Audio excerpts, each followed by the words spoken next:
স্বাধীনতার এত বছর পরেও কি আমরা সত্যি স্বাধীন হতে পেরেছি? এই প্রশ্নটা কিন্তু আমাদেরকে এক প্রকার ভাবায়, আমাদেরকে খোঁচা দেয় এবং আমাদেরকে মুখে এক প্রকার চড় বসিয়ে দেয়। যে না, তুমি এখনও স্বাধীন হতে পারোনি। কেননা এখনও আমাদের দেশে বা রাজ্যে বলুন, সত্যি কথা বলতে গেলে বা কোনো একটা বিষয়ে মতামত প্রকাশ করতে গেলে অনেক কিছু ভাবনা চিন্তা করতে হয়, বা যদি কোনো রকম মত প্রকাশ করে থাকি সেখানেও কিন্তু অনেক সমস্যার সম্মুখীন হতে হবে। তা বিষয়টা হচ্ছে, এখন কথা হবে বেঙ্গল ফাইলস নিয়ে, যে আমাদের মানে ভারতের ইতিহাসে এমন একটা কালো অধ্যায়, এবং এই গল্পের পটভূমি সম্পর্কে যদি একটুখানি ছুঁয়ে যাই, যে এই যে ক্যালকাটা কিলিংস মানে হচ্ছে ডাইরেক্ট অ্যাকশন ডে এবং হচ্ছে নোয়াখালী রায়োটস, এই ব্যাপারটা হচ্ছে এই সমস্যার মূল কেন্দ্রবিন্দু। তার ডাইরেক্ট অ্যাকশন ডে যেটা আপনার সংগঠিত হয়েছিল 1946 সালের 16ই আগস্ট, যেহেতু কালকে বেঙ্গল ফাইলসের ট্রেলারটা আপলোড করা হয়, কালকে আমি সেটা দেখলাম এবং আমি না যথেষ্ট মানে দুবিধার মধ্যে ছিলাম, দোনামোনার মধ্যে ছিলাম। এবং আমাদের যারা নিয়ারেস্ট, যারা ইউটিউবে আপনারা আমাদেরকে দেখেন, আমরা আলোচনা করছিলাম যে এই ব্যাপারটা নিয়ে কথা বলবো কি বলবো না। কেননা এই সমস্ত সেন্সিটিভ বিষয় নিয়ে কথা বলতে গেলে না অনেক কিছু ভাবনা চিন্তা করতে হয়। যদি এই গল্পের একদম সূচনা লগ্নে বা পটভূমি সম্পর্কে আপনাদের বলি, যে মুসলিম লীগ তাদের একটি প্রচেষ্টা ছিল যে পাকিস্তানকে একটি আলাদা সার্বভৌম ক্ষমতা প্রদান করা, এবং এর পেছনে যিনি ছিলেন তিনি হচ্ছেন আলী জিন্নাহ। ওকে। এবং কলকাতায় সেই সময় সেই দিন যেই সভা অনুষ্ঠান মিছিল হচ্ছিল, সেখানে এক প্রকার এটা প্রচার করা হচ্ছিল যে ধর্মান্তর করার চেষ্টা, বা পাকিস্তান একটা আলাদা রাষ্ট্র হিসেবে ঘোষণা করা হবে, এবং ওখানে নানা রকম উস্কানিমূলক কিন্তু বক্তব্য দেওয়া হচ্ছিল। এরপর কি হয়, তারপরে নানা রকম সংঘর্ষ ওখানে চলে, নানা রকম দাঙ্গার একটা পরিস্থিতি তৈরি হয়, এবং সেটা দুই পক্ষের মধ্যে, হিন্দু মুসলিম এই দুই পক্ষের মধ্যেই। এবার সেই ঘটনার মোটামুটি প্রায় 2 মাস পর নোয়াখালীতেও কিন্তু এরকম একটা সংঘর্ষ হয়। সেটা হচ্ছে 1946 সালের 10ই অক্টোবর। সেখানে কিন্তু হিন্দুদের ওপর অকথ্য অত্যাচার করা হয়, মহিলাদের ধর্মান্তরিত করা হয়, তাদের বিবস্ত্র করে দেওয়া হয়, এবং খুব বিচ্ছিরি রকমের ওখানে ঘটনা ঘটে। ওকে। তা পরিসংখ্যান যেটা বলছে, মোটামুটি 50,000-এর ওপরে মানুষ হিন্দু মুসলিম ঘরছাড়া হয়, তারপরে ধর্মান্তরিত করার তাদের চেষ্টা করা হয়, মুসলিম যে সমস্ত মানুষজন আছে তাদের সাথে হিন্দু মেয়েদের বিবাহ দেওয়া হয়, এরকম প্রচুর ঘটনা আছে। এবং যদি এটার রাজনৈতিক ব্যাখ্যা যদি একটু ছোট্ট করে বলি, যে সেই সময় ভাইসরয় ছিলেন কিন্তু লর্ড ওয়েভেল, তিনি কিন্তু কোনো রকমভাবে চাননি যে এই রকম একটা সংঘর্ষ বাদুক, যে হিন্দু মুসলিম ব্যাপারটা, কিন্তু নানা রকমভাবে রাজনৈতিক প্রেশার আসছিল, যার ফলে এটা শেষমেশ হয়। এবং আপনার এই যে যারা ক্ষমতায় ছিল, ঠিক আছে, তারা কিন্তু সেরকমভাবে এই ব্যাপারটায় দৃষ্টিপাত করেননি।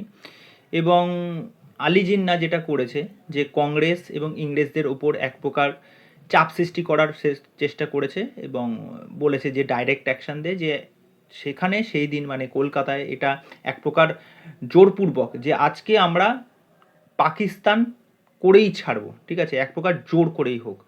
তা যাই হোক, এইটা নিয়ে অনেক ইতিহাসবিদদের নানা রকম মতামত আছে, যে এই ঘটনায় এক প্রকার যে একটা পার্টিশন তৈরি করেছিল, হিন্দু মুসলিমদের মধ্যে একটা বিভেদ সৃষ্টি করেছিল, এবং পরবর্তীতেও যে এই ঘটনার একটা দগদগে একটা মানসিক যন্ত্রণা, বা এই ঘটনার মধ্যে দিয়ে যারা অতিবাহিত হয়েছেন তারা কিন্তু পরবর্তীতে এই বিষয়টাকে তারা ভুলতে পারেনি। এবং এটা ইতিহাসের এমন একটা কালো অধ্যায়, যেটা নিয়ে বারংবার যারা চর্চা করতে গেছেন বা বলতে গেছেন তাদেরকে নানা রকম সমস্যার সম্মুখীন হতে হয়েছে। ওকে।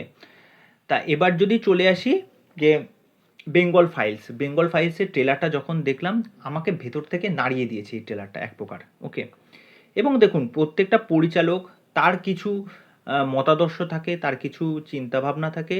আমার মনে হয় আমাদের যেহেতু গণতান্ত্রিক দেশ, এবং সংবিধানে তো অনেক কিছু লেখা আছে, যে স্বাধীনতার অধিকার, বাক স্বাধীনতার অধিকার, এই অধিকার, শুধু কি সেই অধিকারগুলো কি শুধু লিপিবদ্ধ করে রাখা বা লিখে রাখার জন্য? সেইগুলো ইমপ্লিমেন্ট যখন আমরা করতে চাই বা বলতে যাই, তখনই কিন্তু আমাদের এক প্রকার শ্বাসরোধ করে দেওয়া হয়। এবং সেই জন্যই কিন্তু কথাটা প্রথমে বললাম, যে সত্যিই কি আমরা এখনো স্বাধীন হতে পেরেছি? তা এখানে পরিচালক পুরো ট্রেলার জুড়ে এই ঘটনাটাকে যেভাবে পোট্রে করেছেন, প্রত্যেকটা দৃশ্য, আমাদের ঐতিহ্য, সংস্কৃতি, আমাদের কালচার, মানে আমাদের সৃষ্টি সমস্ত কিছু যে কিভাবে ধ্বংস হয়ে গেছিলো, এবং সেই সময়ে দাঁড়িয়ে এই মানুষগুলো কত দিক থেকে সাফার করেছিল। শুধুমাত্র শারীরিক যন্ত্রণাটা কিন্তু যন্ত্রণা নয়, সেখানে মানসিক যন্ত্রণা, এবং অনেক মানুষ, তার পরিবার, তার আত্মীয় স্বজন বলুন, তার নিকট মা বাবা স্বামী স্ত্রী বাচ্চা থেকে শুরু করে, মানে তাদের উপর অকথ্য অত্যাচার হয়েছে। শুধু আমি একটা সম্প্রদায়ের কিন্তু কথা বলছি না, দুই সম্প্রদায়ের মানুষই কিন্তু ক্ষতিগ্রস্ত হয়েছিলেন। এই ঘটনার যদি মানবিক দিক দেখি আমি, তা এর ফলে অ্যাকচুয়ালি কি হয়, অনেক নিরীহ মানুষ কিন্তু ক্ষতিগ্রস্ত হয়েছিল, অনেক নিরীহ মানুষের উপর কিন্তু অত্যাচার করা হয়েছিল, তাদেরকে খুন করা হয়েছিল। তা এখানে যে দৃশ্যগুলো দেখানো হচ্ছে, এই যে তাদের উপর অকথ্যে গুলি চালানো হচ্ছে, একটা মানুষকে দোতলা একটা ছাদ থেকে তাকে বা ব্যালকনি থেকে তাকে ফেলে দেওয়া হচ্ছে, 10-12 জন মানুষ দাঁড়িয়ে আছে, ইংরেজরা তাদের ওপর অতর্কিতে গুলি চালাচ্ছে, চারিদিকে লাশে লাশ হয়ে আছে, সেখানে শকুন এসে ঠুকরে ঠুকরে ইয়েগুলো খাচ্ছে।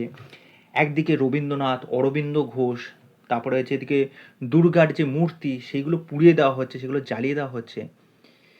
মানে ঘটনাগুলো মানে যখন দেখছি না, আমার রীতিমতো বুক কাঁপছে, ট্রেলারটা দেখতে দেখতে হাত কাঁপছে রীতিমতো।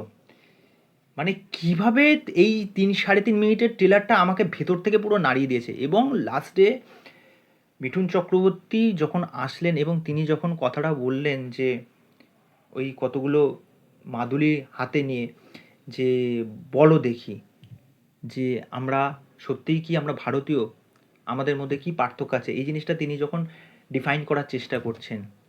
তো ওভারঅল এই ট্রেলারটা বা এই কাজটা মানে একটা আলাদাই, এবং এই মানুষটার সত্যি গাটস আছে, মানতেই হবে। বিবেক অগ্নিহোত্রী, হ্যাটস অফ। এবং এই জিনিসটাও শুনছিলাম যখন একটা ট্রেলার লঞ্চ অনুষ্ঠান হচ্ছিল, তা সেই জায়গায় নানারকম পুলিশও হস্তক্ষেপ করে ওই ট্রেলার লঞ্চ অনুষ্ঠানটা বন্ধ করে দেওয়া হয়। তা সত্যিই কি এই সিনেমাটা সিনেমা হলে আমরা দেখতে পাবো?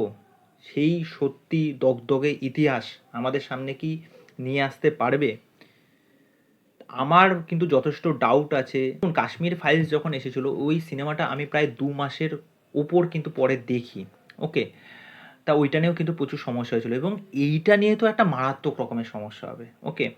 দেখুন, এই ঘটনা নিয়ে অনেকের নানা রকম মতামত থাকতেই পারে, আপনারা রাখতেই পারেন, সেটা নিয়ে কোনো সমস্যা নেই। কিন্তু এই ঘটনাটা বলার সময় না আমার অনেক সময় হেসিটেট ফিল হচ্ছিল যে কেউ এমন মানুষ দেখে ফেলবেন না তো যার মনে এক প্রকার আঘাত লাগবে বা দুঃখ লাগবে। দেখুন, এটা একটা সিনেমা, একটা সত্য জিনিসকে তুলে নিয়ে আসছে, এবং আপনারা যদি চান এই ঘটনার বিস্তারিত তথ্য আপনারা যে কোনো জায়গায় সার্চ করে দেখুন, এবং যারা যারা এই জিনিসগুলো দেখে এসেছেন বা সাফার করে এসেছেন বা অনেকের মুখে মুখে হয়তো গল্প শুনেছেন, তা ভাবুন সেই সময় তারা কোন পরিস্থিতি বা কোন জটিলতার মধ্যে দিয়ে কাটিয়ে এসেছে, ওকে।